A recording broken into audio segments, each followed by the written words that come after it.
बिस्मिल्लाहिर्रहमानिर्रहीम। अस्सलाम वालेकुम।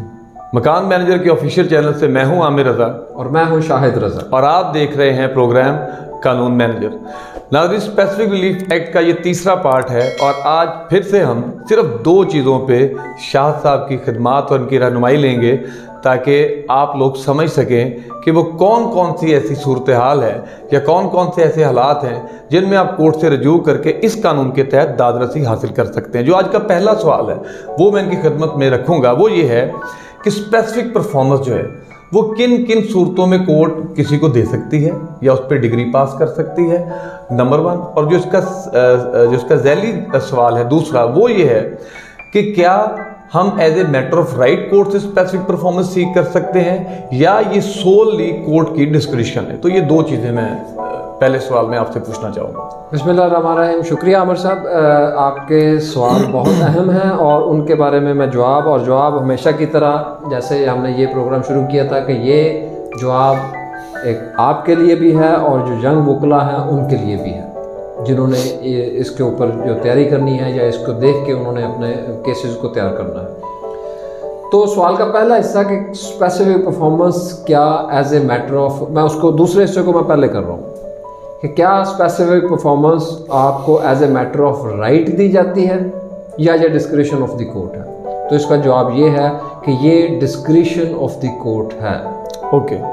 अगर अदालत आपके हक में ये फैसला नहीं देती तो आप उसको अपील करेंगे तो उसमें आप बहुत ज़्यादा आम बंदे के लिए है कि बहुत ज़्यादा वावेला नहीं कर सकते कि मेरा तो ये बिल्कुल स्ट्रॉन्ग हक था। तो ये डिस्क्रिशन ऑफ द कोर्ट है, लेकिन उसमें ये भी चीज़ एक कानून में, ये आगे आने वाले लेक्चर्स में हम आपको बताएंगे कि ये डिस्क्रिशन जो है वो अदालत ने बिल्कुल अपनी मर्जी से नहीं इस्तेमाल करनी। ये बादशाहत नहीं है, बादशाहत नहीं है। इसमें भी असूल वज़ा किए गए हैं कि किन सूरतों में दी जाएगी किन सूरतों में नहीं दी जाएगी। तो वो असूल मौजूद हैं, उन असूलों को फॉलो करके ही अदालत ने स्पेसिफिक रिलीफ जो है वो किसी को ग्रांट करना है और उसके अलावा वो नहीं हो सकता। डिस्क्रिशन जो है वो अकॉर्डिंग टू लॉ ही हो सकती है। डिस्क्रिशन भी अकॉर्डिंग टू लॉ, लेकिन उसमें डिस्क्रिशन में ये बात आ जाती है कि कई दफ़ा अदालत ये देखती है कि असूल के मुताबिक, इंसाफ के मुताबिक वो देखते हैं कि उसको वो रिफ्यूज़ भी कर देती है। ओके, कर सकती है। बिल्कुल ठीक। अब इसमें दूसरा पार्ट आपके सवाल का जो आपने पहले नंबर पे पूछा था कि किन किन सूरतों में दी जा सकती है। अब इसमें इसमें आप लोगों के लिए की रहनुमाई के लिए मैं ये बता दूं कि इस कानून का सेक्शन 12 दफ़ा 12 उसमें वो तरीक़ाकार बताए गए हैं कि किन सूरतों में आपको स्पेसिफिक रिलीफ दी जा सकती है। उसमें पहला ये है कि अगर जिस काम को करवाने के लिए आप अदालत में दावा लेके गए हैं वो काम वो जुज़वी तौर पर या मुकम्मल तौर पर किसी ट्रस्ट का काम है। मसलन आपका जो है वो ट्रस्ट से रिलेटेड है कि ये ट्रस्ट था और इसमें इसने ये करना था और उसने वो नहीं किया, तो उसमें आपको स्पेसिफिक परफॉर्मेंस मिल सकती है, वो आप उसमें ले सकते हैं। पहला उसका असूल है। दूसरा तरीका ये है कि जब वो आपके पास अदालत ये कहती है कि उनके पास कोई ऐसा तरीका ही नहीं है कि स्पेसिफिक परफॉर्मेंस के अलावा, स्पेसिफिक रिलीफ के अलावा वो आपको और क्या उसका नुकसान का अंदाज़ा कैसे लगाए। स्टैंडर्ड नहीं है, नो स्टैंडर्ड के लिए आप नुकसान का अंदाज़ा कैसे लगाए। उसकी मैं आपको सीधे अल्फाज में, कानूनी अल्फाज में शायद समझ ना आए, इसलिए मैं इसको इलस्ट्रेट कर देता हूँ। मसलन वो कहते हैं कि जी अदालत ने अब ये देखना है कि आप कहते हैं कि जी इसने मेरा ये नुकसान किया, तो आपने बताना है कि मेरा क्या नुकसान किया, कितने का नुकसान हुआ। अदालत ने हर नुकसान को पैसे के हिसाब से मेजर करना है कि इसका इतना पैसे हैं और इसको इतने पैसे दिए जाएंगे। जब आप कहते हैं कि जी मेरे पास ये एक पेन था, ये इन्होंने तोड़ दिया है, तो इसकी मार्केट प्राइस मौजूद है, आप इसकी मार्केट प्राइस के मुताबिक अदालत आपको कहती है कि जी आप जो है ना वो इसमें ये ले लें। तो लेकिन कुछ चीज़ों में जो है वो उसकी जो है उसका स्टैंडर्ड है कि वो एग्जिस्ट नहीं करता कि इसका नुकसान क्या है। मसलन उसमें एक मिसाल ये है कि मूवेबल प्रॉपर्टी की। मसलन आपके पास एक पेंटिंग है, वो किसी मशहूर जो है वो पेंटर ने उसने बनाई थी और आपके पास उसके हाथ की बनी हुई वो पेंटिंग जो है वो मौजूद है। मैं आपसे वो पेंटिंग जो है ना वो ले लेता हूँ, या मेरे पास थी, आपने मेरे साथ सौदा कर लिया, हमारा मुआहदा हो गया, मैंने आपको देनी है, आपने मुझे पैसे दे दिए, मैं कहता हूँ कि मैं नहीं देता, मुआहदा मौजूद है। तो अब उस पेंटिंग का, उसकी कीमत का अंदाज़ा लगाना नामुमकिनात में, एवेल्यूएट नहीं किया जा सकता, स्टैंडर्ड नहीं है, उसके जैसी दूसरी तो कोई है ही नहीं, उसने एक ही बनाई थी। बिल्कुल। तो इसलिए अदालत कहती है कि आप, मेरी नज़र में वो जो है ना वो उसकी कुछ कीमत नहीं, आपकी नज़र में उसकी बेबहा कीमत है और वो प्राइसलेस है। तो इसलिए अदालत कहती है कि आप इस झगड़े में मत पड़े, क्योंकि इसका स्टैंडर्ड कोई नहीं है कि ये इस तरह की बहुत सारी चीज़ें हैं, उसके मुताबिक हम उसका स्टैंडर्ड तयन करके तो इसको पैसे दिलवा दें, फिर आपको स्पेसिफिक रिलीफ मिलेगा। अदालत मुझे हुक्म देगी कि आपने इनसे मुआहदा किया था कि ये आप पेंटिंग इसको देंगे, इन्होंने अपना मुआहदा पूरा किया, पैसे दिए हैं, अब आप इनको पेंटिंग ही दें, कंपनसेशन या उसके बदले में जो मुआवजा है उसको छोड़ दें, क्योंकि उसका कोई स्टैंडर्ड नहीं है। ऑल्टरनेट इसका ऑल्टरनेट, उसका मुतबादल जो है वो पैमाना नहीं है जिसकी वजह से वो उसको मेजर किया जा सके।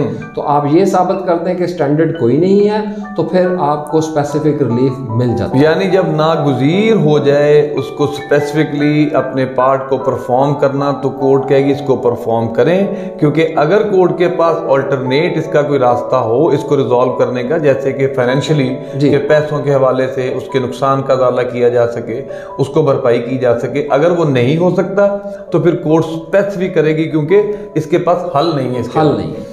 अब दूसरी सूरत, इसकी जो तीसरी सूरत जो होती है, तीसरी सूरत ये होती है कि जब कोर्ट कहती है कि जो इसमें, अगर आपके कोर्ट के सामने दो चीज़ें हैं, या तो वो आप, जैसे वो डिस्क्रिप्शन की बात हुई थी, या तो कोर्ट आपको जैसे आपने मांगा है वैसे ही दे दे चीज़ लेके मुआहदे के मुताबिक, तो उसको कहते हैं स्पेसिफिक रिलीफ, जो आपने मांगी थी वो आपको मिल गई। या दूसरा तरीका अदालत का होता है कि अदालत कहती है कि मुआहदा तो था, तोड़ा भी दूसरी फरीक ने है, तो इसलिए आपको उसके बदले में मुआवजा उसका दिलवा देते हैं। दूसरा मुआवजा, मुआवजे में अगर अदालत ये समझे कि इसको मुआवजा दिला भी दिया गया तो ये इसका तसल्ली बख्श जो है रिलीफ नहीं होगा, तो फिर भी उसको एडिक्वेट रिलीफ लॉ स्टूडेंट के लिए और आम लोगों के लिए कि उसका तसल्ली बख्श रिलीफ नहीं है, तो फिर भी अदालत स्पेसिफिक रिलीफ देगी। उसकी सूरत क्या है, इसी सेक्शन में उन्होंने ये बताया है कि जैसे ज़मीन के मामलात हैं, जायदाद के मामलात हैं, इमूवेबल प्रॉपर्टी के मामलात हैं, उनमें क्या है, उनमें यह है कि जी वो आज प्रॉपर्टी की कीमत इतनी है और कल को वो बढ़ जाएगी, तो वो मसलन कि मेरा आपके साथ सौदा हो गया कि मैं आपसे 1 लाख रुपए में ये ज़मीन लूँगा, और सौदा होने के बाद मैंने आपको उसके आधे पैसे दे दिए, अब बाकी पैसे देने को मैं तैयार हूँ, आप वो पैसे वसूल नहीं करते, आप ज़मीन मेरे नाम पर मुंतकिल करने को तैयार नहीं हैं। मैं दावा कर देता हूँ कि जी आप ये ज़मीन मेरे नाम मुंतकिल करवाएं, क्योंकि आपके साथ मेरा मुआहदा हुआ था। अब मैंने आपको 1 लाख दिया था, 1 लाख में से 50,000 दिया था और टोटल उसकी वैल्यू 1 लाख रुपए की थी।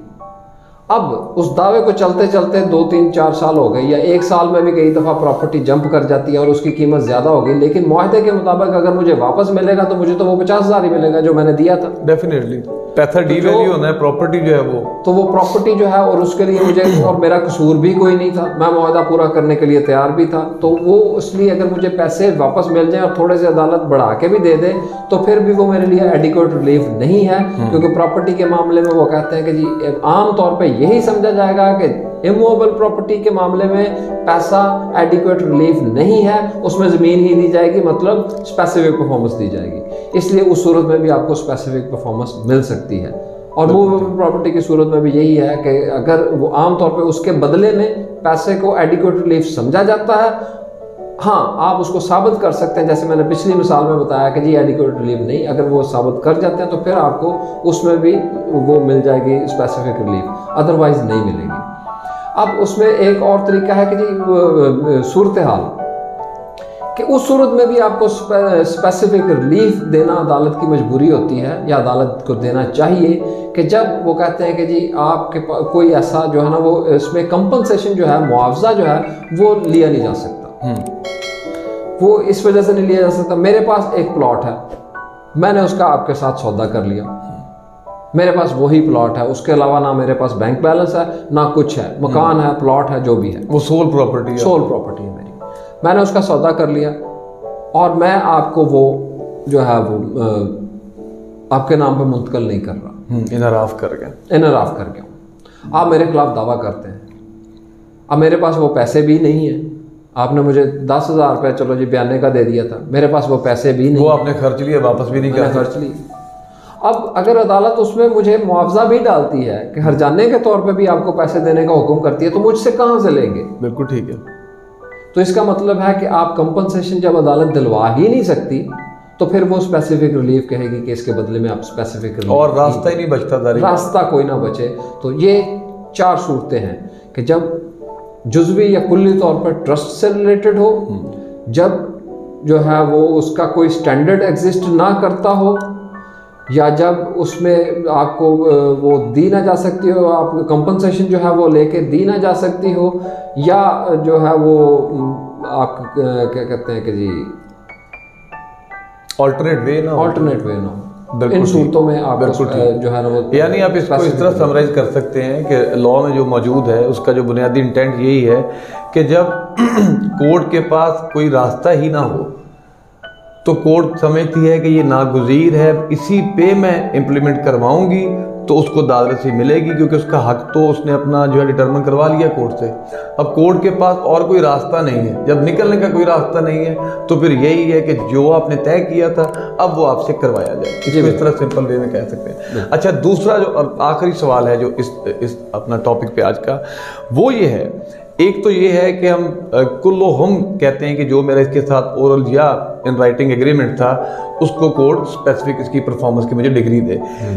बात सूरत ऐसी भी होती है कई केसेस में कि अगर 10 कंडीशन थी, उसने 8 पूरी कर ली, 5 पूरी कर ली, 3 पूरी कर ली, बट 1, 2 या 4 उसमें से कुछ पार्शियल वो परफॉर्म नहीं कर रहा, तो क्या इस सूरत में पार्शियल डिग्री कोर्ट दे सकती है? बहुत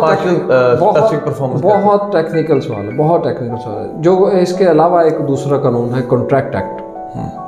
कॉन्ट्रैक्ट एक्ट की सेक्शन 56 है। सेक्शन 56 में ये कहा गया है कि जी आप जुज़वी तौर पर किसी मुआहदे पे अमल नहीं करवा सकते। बिल्कुल ठीक है, ये मौजूद है, मौजूद जुज़वी तौर पर किसी भी मुआहदे पे अमल नहीं करवा सकते। लेकिन इस सेक्शन के जो इस कानून के सेक्शन 13 में उन्होंने ये बता दिया है कि जुज़वी तौर पर भी किसी मुआहदे पर अमल दरामद करवाया जा सकता है अगर वो कानून के मुताबिक है।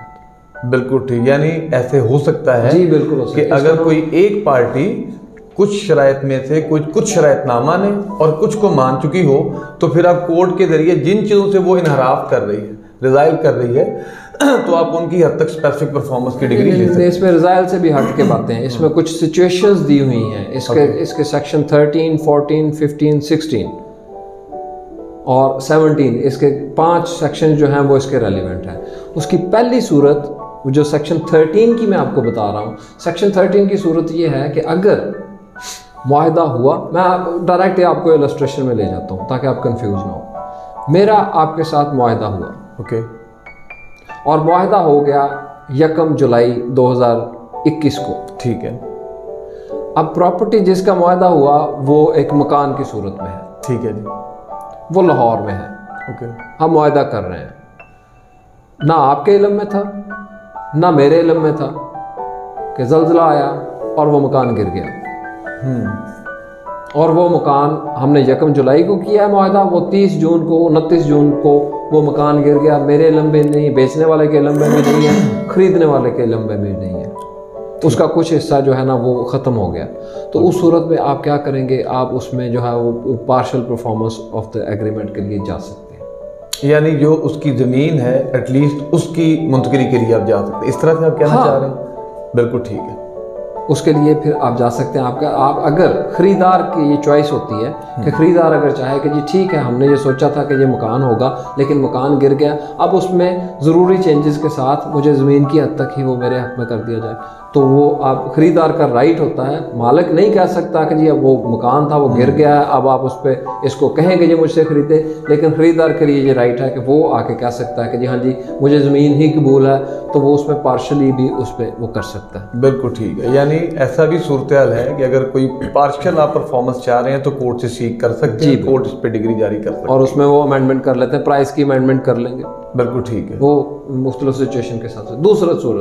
दूसरी सूरत यह है कि वो कहते हैं कि जी अब डायरेक्ट इसमें इलस्ट्रेशन में सेक्शन 14 ये कहता है कि जी अगर कोई प्रॉपर्टी है और या कोई एग्रीमेंट है और उसका बड़ा हिस्सा तो आप कर सकते हैं लेकिन उसका कुछ हिस्सा जो है वो आप नहीं कर सकते। मसलन इसको किस तरह से वजाहत करेंगे? मसलन उसमें यह है कि जी मसलन मैंने आपसे 100 एकड़ ज़मीन ख़रीदने का मुआहदा कर लिया। ठीक है, मैं आपसे 100 एकड़ ज़मीन ख़रीदना चाहता हूँ, आपने मेरे साथ मुआहदा कर लिया। जब आपने कागजात चेक किए तो असल में 98 एकड़ आपकी ज़मीन थी।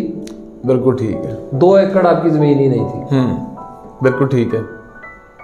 तो आप मानते हैं कि मैंने आपसे मुआहदा किया था 100 एकड़ का, अब मैं 100 एकड़ आपके नाम पे मुंतकिल नहीं कर सकता क्योंकि मेरी मलकियत थी उससे मेरी मलकियत उससे कम निकली है, मुझे गलतफहमी हो गई, इसलिए वो छोटा हिस्सा जो है वो मैं नहीं कर सकता, बड़ा हिस्सा मैं परफॉर्म करने को तैयार हूँ, और जो छोटा हिस्सा है जो मैं नहीं कर सकता उसके बदले में मैं आपको उसका अजाला किया जा सकता है, हर्जाना देके अजाला भी देता हूँ। बिल्कुल ठीक है, वे आउट मौजूद है। इसका मतलब मैं आपको कर रहा हूँ, इसका मतलब ये हुआ कि ऐसा नहीं होगा कि जैसे हमारे कुछ वो नीम हकीम होते हैं ना जी, तो वो अक्सर क्या कहेंगे, देखें जी आपका एग्रीमेंट, ऐसे मैंने कई मामला देखे हैं कि देखें जी आपने ये 10 मरले का एग्रीमेंट किया था और आपके नाम तो 7 मरले थी, अब तो ये जो एग्रीमेंट है ये एग्जीक्यूटेबल ही नहीं है, इस पर स्पेसिफिक परफॉर्मेंस की डिग्री हो ही नहीं सकती, आप बच गए। ये नहीं हो सकता।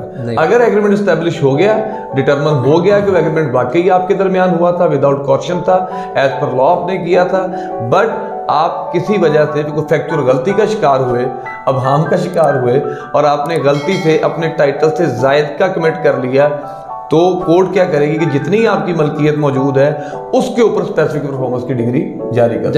यही है सर, जारी कर। इसमें फर्दर आप कुछ फरमाना चाहेंगे? फर्दर इसमें इसके 2 सूरतें और भी हैं। ओके, फर्दर इसमें क्योंकि एक चीज़ ध्यान में रखें कि बेचने वाला अजाला करने के लिए भी तैयार हो तो फिर वो दावा वो भी दायर कर सकता है और खरीदने वाला भी दावा दायर कर सकता है, और लेकिन उसको ये एस्टैब्लिश करना पड़ेगा कि इसका अजाला हो सकता है। जो छोटा हिस्सा है वो प्रोपोर्शनली के वैल्यू के हिसाब से भी छोटा हो, ये ना हो कि वो कहे जी ये 2 एकड़ जो फ्रंट के हैं ये मैं भूल गया था, हाँ, और बाकी पीछे वाली जमीन 98 एकड़ आप ले लें जिसकी वैल्यू उसके आगे कुछ भी नहीं है, वो इक्वली प्रोपोर्शनेट हो कि वो कम वैल्यू के हिसाब से भी वो कम हिस्सा हो। फिर अब दूसरी